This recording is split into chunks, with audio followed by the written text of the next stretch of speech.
Bismillahirrahmanirrahim. Assalamualaikum warahmatullahi wabarakatuh. Perkenalkan, nama saya Sita Mufida Pratiwi, NPM B1A0181141, mahasiswa semester 4, Fakultas Hukum Universitas Bengkulu.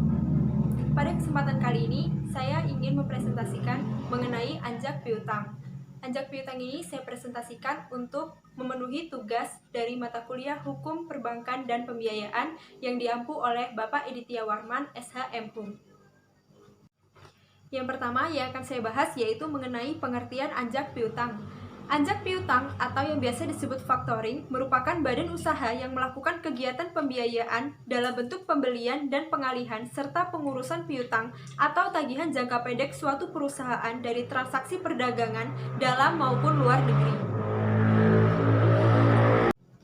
Pihak-pihak yang terkait dalam anjak piutang antara lain, yang pertama ada faktor atau perusahaan anjak piutang, yaitu pihak yang memberikan jasa anjak piutang kepada klien.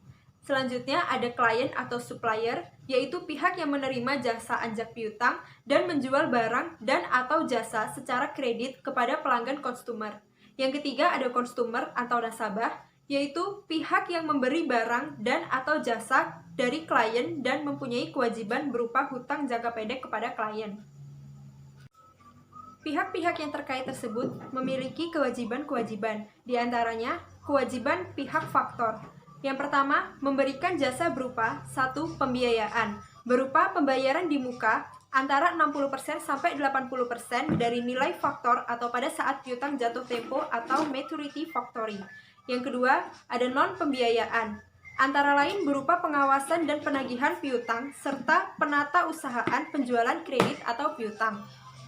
Yang kedua, kewajiban pihak klien. Yang pertama, menjual atau meminjamkan piutangnya kepada pihak faktor. Yang kedua, memberikan balas jasa finansial kepada pihak faktor berupa service charge.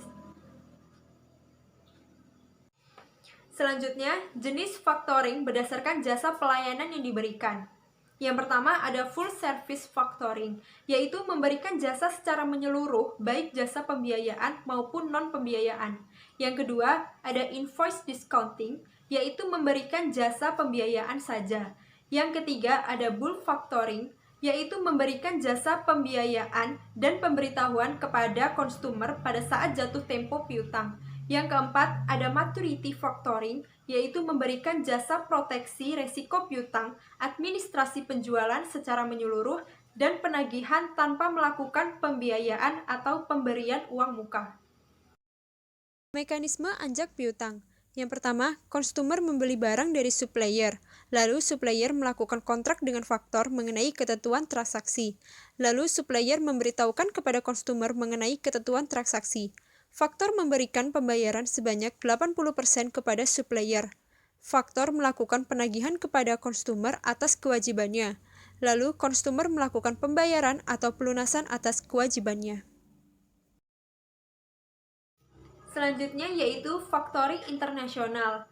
Adalah anjak piutang ini sering disebut dengan export factoring, yaitu kegiatan ajang piutang untuk transaksi ekspor-impor barang yang melibatkan dua perusahaan factoring di masing-masing negara, sehingga seluruhnya melibatkan 4 pihak, yaitu eksportir, importir, ekspor, dan import faktor. Yang terakhir adalah perbedaan antara anjak piutang dengan pinjaman bank. Yang pertama, anjak piutang adalah pada nilai piutang, bukan kelayakan kredit perusahaan. Sedangkan yang kedua, anjak piutang menyetujui pinjaman diterbitkan pembelian aset atau piutang. Dan yang terakhir, pinjaman bank melibatkan 2 pihak, sedangkan anjak piutang melibatkan 3 pihak. Sekian presentasi dari saya mengenai anjak piutang. Apabila ada kesalahan, saya mohon maaf. Wassalamualaikum warahmatullahi wabarakatuh.